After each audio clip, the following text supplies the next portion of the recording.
ঐ ইমান ধুনীয়াকে সাজি কৰি আহিছ, তো ধুনীয়া লাগিছে। দুপিয়াই আহিছ কিয়? ভাল লাগিছে। দুপিয়াই কিয় আহিছ? আৰু তোৰ কুৰ্তাটো ভাল লাগিছে, জোতাযোৰ বৰ ধুনীয়া লাগিছে। জোতাযোৰ ভাল লাগিছে, বৰ ধুনীয়া লাগিছে। জোতাযোৰ ভাল লাগিলে কি হ'ব? চাই বহুত টান। চাই আনিব লাগিছিল। ভালকে চাই একে বাতি বাতি আনিছো। তই কেতিয়া আনিছ? আজি 3 দিনমান হৈছে। এইকেইদিনত কিজানি মানুহটো বাঢ়িছ, ভৰিখন দীঘল হৈছে। ক'ৰ পৰা আনিছগে? এইখন মানে মই দোকানৰ বাহিৰৰ পৰা লৈ আহিছোঁ। বাহিৰৰ পৰা মানে পইচা পাতি অভাৱ যে, মানুহ এটা জোতা কিনিবলৈ জোতাযোৰ বাহিৰত খুলি দোকানৰ ভিতৰলৈ গ'ল, মই সেই জোতাযোৰকে উঠাই লৈ গুচি আহিলোঁ। সেইযোৰে এইযোৰ হয় চা, নেপায় নহয় তেনেকুৱা কৰিব। মানুহজনে দেখোন এতিয়া খালী ভৰিৰে ঘৰলৈ যাব লাগিব। এই মোহন যেন ইমান নিষ্ঠুৰ নহয়। মই যে মানুহটোৰ জোতাযোৰ আনিছোঁ, মানুহটোৰ কাৰণে এযোৰ জোতা তাত থৈ আহিছোঁ। অঁ হয় নেকি? তোৰ নিজৰ জোতাত থৈহে এযোৰ আনিছ? আপোনাৰ আগফালৰ ক'লা জোতাযোৰ আছে। তই মোৰ জোতা লৈ সলাই আনিছ?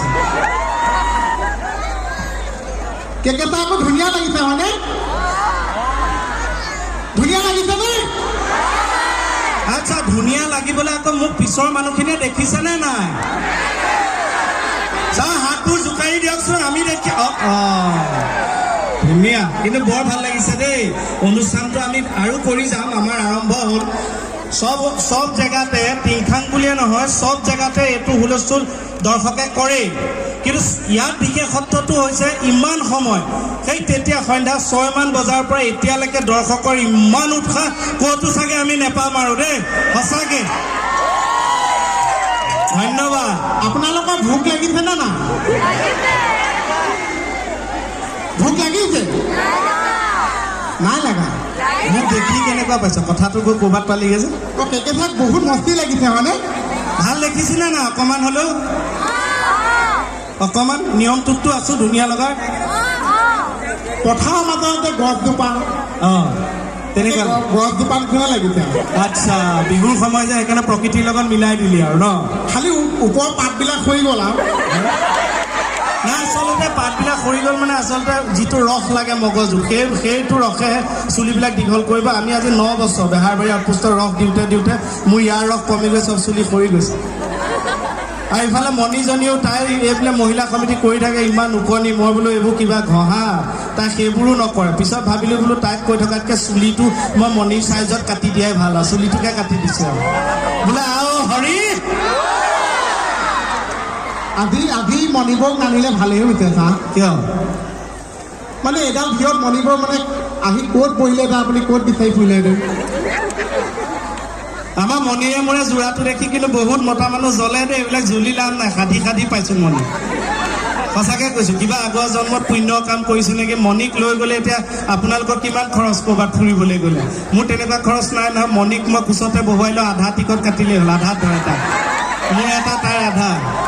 চিনেমা হললৈ গ'লেও একেটাই। তাইক আৰু পাহৰিব নোৱাৰে। সঁচাকৈ বহুত ভাল পাওঁ মণি। আপোনালোকে হাত দাঙকচোন, আমাৰ মোহনক কোনে কোনে ভাল পায়? বা টিংখাঙত দেখোন বেলেগ ফিল্ড বনাইছে। ইয়াত মানে মোৰ বহুত পপুলাৰিটি চা। হয় নেকি? ঠিক আছে, এইবাৰ হাত দাঙিবচোন। মোক কোনে কোনে বেয়া পায়? লাভ পাইছোঁ চা, গোটেই টিংখাং বাকী আহিলে আপোনাক বেয়া পাওঁ। নাপায়, ভাল পায়, নুশুনাকে দাঙি দিলে হয়নে বাৰু? কিন্তু যেতিয়া গম পালে চাটকে কমাই দিছে হয়নে বাৰু? সঁচাকৈ দিয়ক, আপোনালোকৰ এই মৰম চেনেহটোৱে আমাৰ কাৰণে ভিটামিন আৰু দেই। আপোনালোকে যে হাত চাপৰি বজাই আছে, সঁচাকৈ আমি প্ৰত্যেকে খুব উৎসাহ পাওঁ। ইমানখিনি উৎসাহ ৰাখিলেও আমাৰ বাকী জীৱন গৈ থাকিব। আৰু নতুন প্ৰজন্মক মই এটা কথা কৈ থওঁ দেই, আজিকালি প্ৰতিযোগিতাৰ যুগ। নাই, চিঞৰিবলগীয়াকৈ আৰম্ভ হ'ব হোৱাই নাই।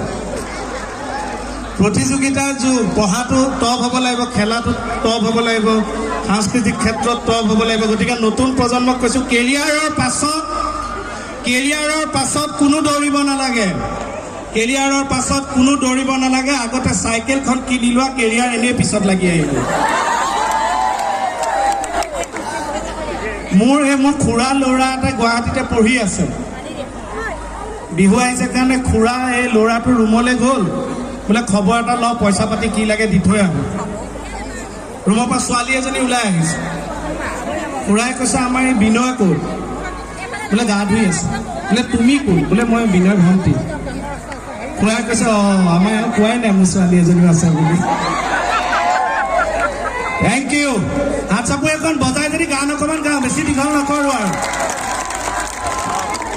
এই আলিয়ে আলিয়ে মোহেল অকণমান বজাবনে এনেকে নহ'ব চাপৰি চাপৰি বজাব লাগিব এ ভিতৰি ভিতৰি নাচনি হলি বৰে জনি আমাৰ মৰমৰ বিহু মন মুহিলি এটা কথা আমি বিভিন্নজনক চোৱাইছোঁ কিন্তু জ্যোতিষী আদি যে আমাৰ অনুষ্ঠানটো ভালো পায় হাঁহে মানুহে কিন্তু চাপৰি ভালকৈ কিয় নবজায় বোলে ঠাণ্ডা দিনত নে গৰম দিনত আমি দুইটাই চোৱাইছোঁ বোলো গৰম দিনত কৈছে গৰম দিনত চাপৰি বজাবলৈ টান পায় মানুহৰ হেঁচা ঠেলাত বহি থাকে এখন হাত ব্যস্ত থাকে যে বিচনী মাৰি থাকে মই বোলো ঠাণ্ডা দিনত এনেকৈ জুপুকা মাৰি বহি থাকে চাপৰি বজাবলৈ টান পায় মই বোলো আমি কি কৰিম বোলে আপোনালোকে অনুষ্ঠান কৰি যাওক যিসকলে আপোনালোকৰ অনুষ্ঠান ভাল পায় যিসকল দৰ্শকে ভাল পায় হাত চাপৰি নবজায় সেইসকলে অহা জন্মত এনেকৈ চাপৰি বজাব লাগিব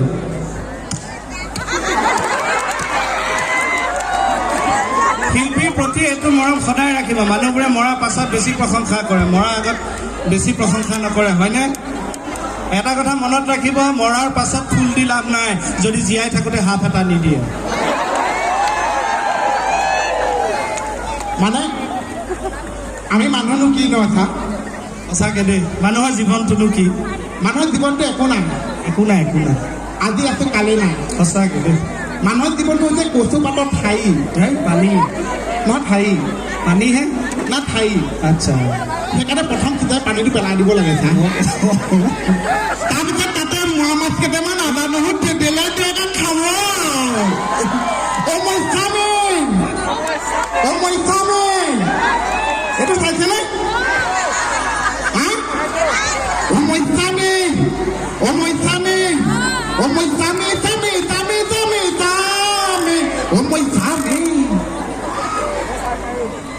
মণিবৰ বাচ্চা এটা কথা কওঁ আপুনি কিবা ক'ব নেকি নকওঁ মণিবৰ বাচ্চা এটা বেয়া লাগে ন আৰম্ভ হওঁতে শেষ হৈ থাকিলে বেয়া লাগে মই মানে মণিবৰহঁতে বহুত কথা পাহৰে ইমান পাহৰে ওখ হ'বলৈ পাহৰি গ'ল তথাপি মই মানে বাচ্চা এটা চুলি সোপা যে নাই কেনেকৈ নাই আপুনি গম পাই জানো একে অঙালী বিহুৱে উঘালোতে নাইকিয়া হ'ল মানে যিমান হুঁচৰি পাতি আহে চবকে চুলি চিঙি আশীৰ্বাদ দিওঁতে ৰাধা চুলি নাই হোৱা আৰু যিকেইডাল আছিলে মই চুমা খাই উঠাই দিলোঁ মানুহৰ জীৱনটো একো নাই নহয় এতিয়া আমি কি আছে আহোঁতে আহিছিলোঁ 3জন যাওঁতে যামগৈ 4জন আহোঁতে অকলে আহিছোঁ যাওঁতেও অকলে যাওঁ ক'লে এই যিটো আমাৰ জন্ম মৃত্যু এই পৃথিৱীলৈ অকলে অহাটো কথা কোৱা নাই আমি আহিছিলোঁ গুৱাহাটীৰ পৰা 3জন যাওঁতে 4জন যতীনদাও আমাৰ লগতে যাব সকলোৱে এটা কথা জানেনে পৃথিৱীৰ আদি শব্দটো কি আদি শব্দটো নাচাই কৈছিল যে সূৰ্যৰ পৰা নক্ষত্ৰৰ পৰা এটা শব্দ ওলায় যিটো ওম শুনি আপোনালোকে নিশ্চয় জানে পাইছে আদি শব্দ মই কেইটামান শব্দ ক'ম যদি আপোনালোকে মোক সহযোগিতা বঢ়াবনে কওকচোন এবাৰ সকলোৱে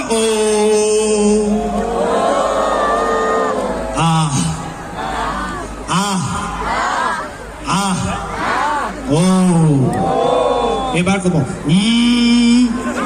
মুখখন বন্ধ কৰি লওক যদি লাজ কৰে একেলগে এবাৰ কৈ দিয়ক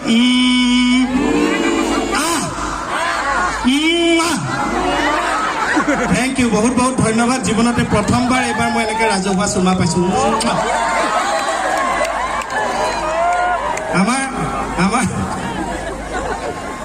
আমাৰ অনুষ্ঠান সামৰিছোঁ এনেকৈ মাজে মাজে আমি ধিমিক ধামাকৈ ওলাই থাকিম আপোনালোকৰ যি মৰম বেহাৰবাৰীৰ আউটপোষ্টৰ প্ৰতি এই মৰম সদায় থাকক আৰু আপোনালোকৰ মৰম আশীৰ্বাদৰ কাৰণে আমিও আপোনালোকক সদায় ভালকৈ মনোৰঞ্জন দিম দুই এটা খণ্ড দুই এটা চিন দুই এটা ডাইলগ হয়তো আপোনালোকৰ বেয়া লাগে আমিও কেতিয়াবা জানি কেতিয়াবা অজানিতে কৈ দিওঁ কিন্তু আপোনালোকৰ এই মৰম আশীৰ্বাদ পৰামৰ্শ সদায় ৰাখিব আপোনালোকৰ এইখিনি আশীৰ্বাদৰ কাৰণে বেহাৰবাৰী আউটপোষ্টখন নৰ্থ ইষ্টৰ ভিতৰত চবতকৈ দীঘল চিৰিয়েল হিচাপে খ্যাতি পাইছে আৰু আপোনালোকে নিজেও চাৰ্চ কৰিলে গম পাব গুগলতো পাইছোঁ আমি ভাৰতৰ পৰ্যায়ত চলি থকা চিৰিয়েলৰ ভিতৰত দ্বিতীয় বেহাৰবাৰী আউটপোষ্ট কেৱল আপোনালোকৰ বাবে বহুত বহুত ধন্যবাদ বোলে হৰি থেংক ইউ